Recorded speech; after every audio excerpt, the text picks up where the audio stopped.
السلام علیکم ورحمۃ اللہ وبرکاتہ۔ الحمد للہ رب العالمین والصلاة والسلام علی نبینا محمد وعلی آلہ وصحبہ اجمعین، اما بعد۔ محترم ناظرین، آج میرے ہاتھ میں ایک نئی کتاب ہے جو دروس و خطبات کی شکل میں ہے۔ دراصل یہ کتاب فضیلت الشیخ اسعد اعظمی مدنی استاد جامعہ سلفیہ بنارس حفظہ اللہ نے مرتب کیا ہے، اور آج میں نے جب اس کتاب کو ہاتھ لگایا اور اس کی فہرست پر میں نے سرسری نگاہ ڈالی تو اس کے جو عنوان ہیں وہ مجھے جدید معاشرے سے ہم آہنگ لگے، اس لیے میں نے مناسب سمجھا کہ اس کتاب سے آپ کے سامنے دروس دیے جائیں، اور مجھے امید ہے کہ انشاءاللہ اس کتاب کے جو دروس ہیں وہ آپ سب کے لیے، ہم سب کے لیے نہایت اہم اور مفید ثابت ہوں گے انشاءاللہ۔ تو دعا گو ہوں کہ اللہ تعالیٰ اس کتاب سے ہمیں مکمل درس دینے اور آپ سبھی کو سننے اور سمجھنے اور عمل کرنے کی توفیق بخشے، آمین۔ پہلا عنوان ہے یا موضوع ہے نیکی کر دریا میں ڈال۔ شیخ لکھتے ہیں، انسان کو یہ حکم دیا گیا ہے کہ نیکی کا ہر کام محض اللہ رب العالمین کی خوشنودی اور اس کی رضا کے حصول کے لیے ہی کرے۔ اپنی نیکیوں پر لوگوں کی جانب سے تعریف و تعظیم کی تمنا، نام و نمود، شہرت طلبی یا دنیاوی مقاصد کا حصول وغیرہ وغیرہ ایسے مقاصد ہیں جو عبادتوں اور نیکیوں سے ان کی روح کو ختم کر دیتے ہیں اور ہر قسم کے اجر و ثواب سے محرومی کا سبب بنتے ہیں۔ آیات و احادیث کی روشنی میں اہل علم کا کہنا ہے کہ بندے کا کوئی بھی عمل اللہ تعالیٰ کے یہاں اسی صورت میں قابل قبول ہوگا جب اس کے اندر دو شرطیں پائی جائیں۔ پہلی شرط یہ ہے کہ وہ عمل صرف اور صرف اللہ تعالیٰ کے لیے کیا جائے۔ دوسری شرط یہ ہے کہ شرعی تعلیمات کے مطابق ہو۔ اختصاراً پہلے کو اخلاص اور دوسرے کو متابعت کہا جاتا ہے۔ اخلاص کی ضد شرک اور ریا و نمود دونوں ہیں، اسی لیے ریا و نمود کو احادیث نبویہ میں شرک اصغر اور شرک خفی کہا گیا ہے۔ حضرت ابو سعید خدری رضی اللہ تعالیٰ عنہ سے روایت ہے کہ نبی صلی اللہ علیہ وسلم نے فرمایا، کیا میں تمہیں ایسی چیز کے بارے میں نہ بتلاؤں جو تمہارے لیے کانا دجال سے بھی زیادہ خطرناک ہے؟ لوگوں نے کہا، ضرور بتلائیے۔ آپ صلی اللہ علیہ وسلم نے فرمایا، وہ شرک خفی ہے۔ آدمی نماز پڑھنے کے لیے کھڑا ہوتا ہے اور یہ دیکھ لیتا ہے کہ کوئی اس کو دیکھتا ہے تو اپنی نماز میں بہتری پیدا کرتا ہے۔ یہ مسند احمد کی روایت۔ ایک دوسری حدیث میں ہے، آپ صلی اللہ علیہ وسلم نے ارشاد فرمایا، شرک خفی یہ ہے کہ آدمی کسی آدمی کی موجودگی کی وجہ سے کوئی عمل کرے۔ تو خلوص کا فقدان یا کمی ایسی چیز ہے کہ اس کا پتہ آسانی سے نہیں لگتا، کیونکہ انسان بظاہر نیک عمل اللہ تعالیٰ ہی کے واسطے کرتا رہتا ہے، مگر اس کا دل کبھی کبھی دوسرے مقاصد بھی رکھتا ہے جس کو بسا اوقات دوسرے لوگ نہیں سمجھ پاتے۔ اسی لیے اس کو خفی یعنی پوشیدہ شرک یا شرک السرائر کہا گیا ہے۔ ایک حدیث میں کہا گیا کہ میری امت میں شرک صاف پتھر پر چونٹی کے ریگنے سے بھی زیادہ پوشیدہ اور ڈھکا چھپا رہتا ہے۔ اسی طرح علامہ نواب صدیق حسن خان رحمہ اللہ لکھتے ہیں کہ شرک ریا کا پتہ چلنا غائب درجہ مشکل امر ہے۔ چنانچہ بعض مشائخ نے کہا ہے کہ اندھیری رات میں کالے پتھر پر چونٹی کا چلنا اتنا مشکل نظر نہیں آتا جتنا کہ یہ ریا مشکل تر ہے۔ تو نماز کے متعلق دیکھا جاتا ہے کہ بعض لوگ کسی ذمہ دار، بزرگ، صاحب منصب یا عالم کی نظر میں اپنے آپ کو نمازی ثابت کرنے کے لیے طرح طرح کے طریقے استعمال کرتے ہیں۔ مثلا نماز میں ان کے پاس آ کر کے کھڑے ہونا، یا ٹھیک ان کے پیچھے ذرا دیر تک نماز پڑھنا، یا جب تک وہ دیکھ نہ لے مسجد سے نہ نکلنا، نماز سے فراغت کے بعد مسجد میں ایسی جگہ بیٹھنا یا کھڑے رہنا جہاں سے لازماً ان کا گزر ہو، وغیرہ وغیرہ۔ اسی طرح سے صدقات و خیرات کرنے والے بعض حضرات کسی نہ کسی بہانے لوگوں سے اپنی سخاوت و فیاضی کا تذکرہ کرتے رہتے ہیں، یا کسی منفعت کی امید رکھتے ہیں اور وہ منفعت حاصل نہ ہونے کی صورت میں تعاون بند کر دینے کی دھمکی دیتے ہیں یا بند کر دیتے ہیں۔ بعض عازمین حج اپنے حج کے ارادے سے لوگوں کو مختلف طریقوں سے مطلع کرتے ہیں۔ بسا اوقات بدست خیش خود کو حاجی لکھنا شروع کر دیتے ہیں، اخبارات میں اپنی روانگی اور آمد کی خبریں چھپواتے ہیں اور حج سے واپسی کے بعد مخصوص پوشاک اور وضاقطہ کے ذریعے اپنے حاجی ہونے کی خبر دیتے رہتے ہیں۔ طبقہ علماء میں اس طرح کے مرض کا پایا جانا کم نہیں ہے۔ اپنے ناموں کے ساتھ القاب و آداب لگائے جانے کی تمنا، بسا اوقات اس کا حکم اور تعمیل نہ ہونے کی صورت میں اظہار ناراضگی اور اس قسم کی دوسری صورتیں اکثر و بیشتر سامنے آتی رہتی ہیں۔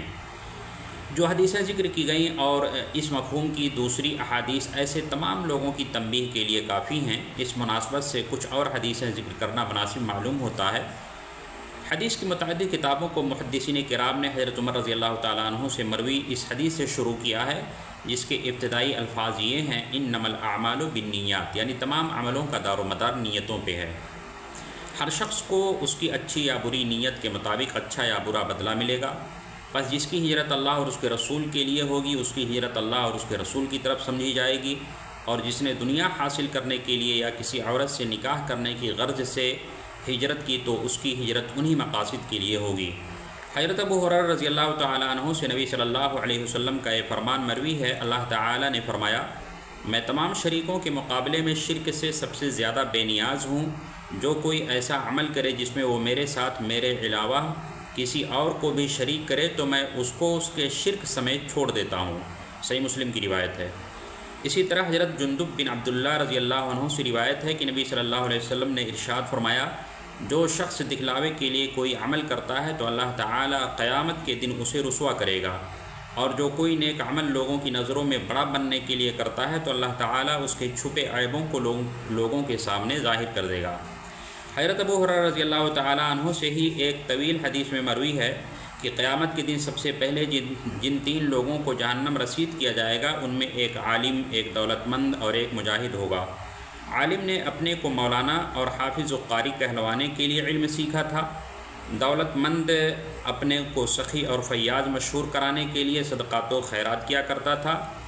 اور مجاہد اپنی بہادری کا سکہ جمانے کے لیے جہاد کرتا تھا۔ اس لیے ان تمام کو دنیا میں ان کا مقصد حاصل ہو گیا، آخرت میں ان کے لیے کچھ نہیں بچا، اور انجام کار یہ ہے سب واصل جہنم ہوئے۔ قرآن کریم میں اللہ رب العالمین کا ارشاد ہے: من کان یرید الحیات الدنیا وزینتها نوفی الیہم اعمالهم فیہا وہم فیہا لا یبخسون اولئک الذین لیس لهم فی الآخرۃ الا النار وحبط ما صنعوا فیہا وباطل ما کانوا یعملون۔ یعنی جو شخص دنیا کی زندگی اور اس کی زینت کا خواستگار ہوتا ہے، ہم اس کے کل اعمال کا بدلہ یہیں بھرپور دے دیتے ہیں اور انہیں یہاں کوئی کمی نہیں کی جاتی۔ ہاں، یہی وہ لوگ ہیں جن کے لیے آخرت میں سوائے آگ کے اور کچھ نہیں، اور جو کچھ انہوں نے وہاں کیا تھا سب عکارت ہے، اور جو کچھ ان کے اعمال تھے سب برباد ہونے والے ہیں۔ علامہ ابن رجب حنبلی نے اپنی کتاب جامع العلوم والحکم میں حدیث انما الاعمال بالنیات کی تشریح میں لکھا ہے کہ غیر اللہ کے لیے کیا جانے والا عمل کئی طرح کا ہوتا ہے۔ کبھی تو پورے طور پر وہ ریا ہی ہوتا ہے، جیسا کہ منافقین کا معاملہ تھا۔ ان کے بارے میں اللہ تعالیٰ کا فرمان ہے: وَإِذَا قَامُوا إِلَى الصَّلَاةِ قَامُوا كُسَالَىٰ يُرَاءُونَ النَّاسَ وَلَا يَذْكُرُونَ اللَّهَ إِلَّا قَلِيلًا۔ یعنی جب وہ منافقین نماز کے لیے کھڑے ہوتے ہیں تو بڑی کاہلی کی حالت میں کھڑے ہوتے ہیں، صرف لوگوں کو دکھاتے ہیں، اور یاد الہی تو یوں ہی برائے نام کرتے ہیں۔ ابن رجب حنبلی رحمہ اللہ آگے کہتے ہیں کہ میں ایسے کلی ریا کا صدور ایک مومن سے فرض نماز و روزہ میں عام طور پر نہیں ہوتا، صدقہ، حج واجب اور دوسرے ایسے اعمال میں کبھی کبھی ہوتا ہے جن کا نفع متعدی ہوتا ہے، اور کبھی کبھی عمل تو اللہ تعالیٰ کے لیے ہوتا ہے مگر اس میں ریا کا دخل ہوتا ہے۔ اگر ریا کا دخل اصل عمل میں ہے تو نصوص صحیحہ اس عمل کے بطلان پر دلالت کرتی ہیں۔ اگر جہاد کی نیت میں ریا کے علاوہ اور کوئی نیت شامل ہوتی ہے، جیسے خدمت کی اجرت لینا یا کچھ مال غنیمت لینا یا تجارت کرنا، تو اس سے اس کے جہاد کے اجر و ثواب میں کمی آ جاتی ہے، اور بالکلیہ وہ عمل باطل نہیں ہوتا۔ علامہ عبد الرحمن بن ناصر سعدی لکھتے ہیں کہ عمل کرنے والے کے دل میں جس قدر ایمان و اخلاص ہوتا ہے اسی کے بقدر اس کو ثواب ملتا ہے، حتیٰ کہ نیت صادقہ رکھنے والا عمل کرنے والے کے درجے کو جا پہنچتا ہے، خاص طور سے اگر عمل کا کچھ حصہ اس سے جڑ جائے۔ چنانچہ اللہ تعالیٰ کا فرمان ہے وَمَن يَخْرُجْ مِن بَيْتِهِ مُهَاجِرًا إِلَى اللَّهِ وَرَسُولِهِ ثُمَّ يُدْرِكُهُ الْمَوْتُ فَقَدْ وَقَعَ أَجْرُهُ عَلَى اللَّهِ، جو شخص اللہ اور اس کے رسول کی طرف ہجرت کرنے کی غرض سے اپنے گھر سے نکلا پھر اس کی موت آ گئی تو اس کا اجر اللہ تعالیٰ کے یہاں ثابت ہو گیا۔ اور حدیث میں ہے کہ جب بندہ بیمار ہو جاتا ہے یا سفر میں چلا جاتا ہے تو صحت کی حالت میں اور مقیم ہونے کی حالت میں جو نیک عمل کرتا تھا اس کا اجر اس کے لیے لکھا جاتا ہے۔ ایک دوسری حدیث میں مجاہدین صحابہ کو مخاطب کر کے اللہ کے رسول صلی اللہ علیہ وسلم فرماتے ہیں کہ مدینہ میں کتنے ایسے لوگ ہیں کہ تم جو بھی سفر کرتے ہو اور جو وادیاں طے کرتے ہو جہاد میں، ان سب میں وہ تمہارے ساتھ اجر و ثواب میں برابر کے شریک ہوتے ہیں۔ ان کو عذر یا مرض نے جہاد میں شریک ہونے سے روک رکھا ہے۔ علامہ سعدی جیسی نیت ویسی برکت کی مثال کے طور پر نبی صلی اللہ علیہ وسلم کی یہ حدیث ذکر کرتے ہیں کہ جو شخص لوگوں کا مال اس ارادہ سے بطور قرض یا عاریت لیتا ہے کہ پھر ادا کرے گا، اللہ تعالیٰ اس کی جانب سے ادائیگی کا انتظام کر دیتا ہے، اور جو برباد کرنے کی نیت سے لیتا ہے اللہ تعالیٰ اسی کو برباد کر دیتا ہے۔ اسی طرح مباح کاموں اور دنیاوی امور میں بھی نیت کا دخل ہوتا ہے، چنانچہ جو شخص اپنی کمائی اور اپنے دنیاوی اعمال و عادات میں یہ نیت رکھے کہ اس سے اللہ کا حق اور واجبات و مستحبات کی ادائیگی میں مدد ملے گی، اور اسی طرح کی نیت صالحہ اپنے اکل و شرب، راحت و آرام وغیرہ میں شامل رکھے تو اس کی عادتیں بھی عبادتوں میں بدل جاتی ہیں۔ اللہ تعالیٰ اس بندے کے کاموں میں برکت دیتا ہے اور اس کے لیے خیر اور رزق کے ایسے دروازے کھول دیتا ہے جو اس کے وہم و گمان میں بھی نہیں ہوتے۔ اور جس شخص سے ناواقفیت یا سستی کی وجہ سے ایسی نیت صالحہ فوت ہو جائے وہ اپنے علاوہ کسی اور کو ملامت نہ کرے۔ حدیث میں ہے کہ نبی صلی اللہ علیہ وسلم نے فرمایا تم کوئی بھی کام کرتے ہو اگر اس سے اللہ رب العالمین کی رضا مقصود ہو تو اس کام پر تم کو اجر ملتا ہے، ثواب ملتا ہے، حتیٰ کہ جو لقمہ تم اپنی بیوی کے منہ میں ڈالتے ہو اس پر بھی ثواب لکھا جاتا ہے۔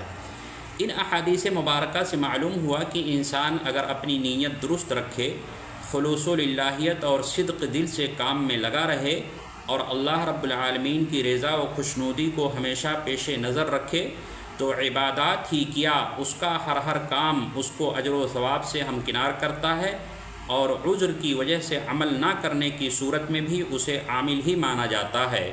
اس کے برعکس عبادات اور نیکیوں کا بڑے سے بڑا کام بھی انسان انجام دیتا جائے مگر اس میں خلوص کی کمی ہے، ریا کا شائبہ ہے، شہرت کی تمنا ہے، کوئی مادی یا معنوی منفعت مقصود ہے، تو ایسی عبادات اور ایسے اعمال خیر سے اس کو شاید کچھ حاصل ہونے والا نہیں، یا جتنا حاصل ہونا چاہیے اتنا حاصل نہیں، اور بسا اوقات الٹے سزا و عقاب کا بھی وہ مستحق ہو سکتا ہے۔ تو یہ تھا درس جو کہ نیکی کر دریا میں ڈال کے موضوع پر پیش کیا گیا، جس کا کل لب لباب یہ ہے کہ ہم جو بھی اعمال کریں خلوص دل سے کریں، اس کے اندر اخلاص ہو، نیک نیتی ہو، اللہ رب العالمین کی رضا جوئی کے لیے اور اس کی خوشنودی کے لیے کریں، اور اس کے اندر ریاکاری اور نام نمود یا شہرت طلبی وغیرہ نہ ہو، تاکہ وہ اعمال اللہ رب العالمین کی بارگاہ میں مقبول ہوں اور ہم پورے طور پہ اجر و ثواب سے بہرہ ور ہو سکیں۔ اللہ رب العالمین ہم سب کو نیکیوں کی توفیق عطا فرمائے اور ریاکاری اور نام نمود سے بچائے، آمین۔ تقبل یا رب العالمین، وآخر دعوانا ان الحمد للہ رب العالمین، والسلام علیکم ورحمۃ اللہ وبرکاتہ۔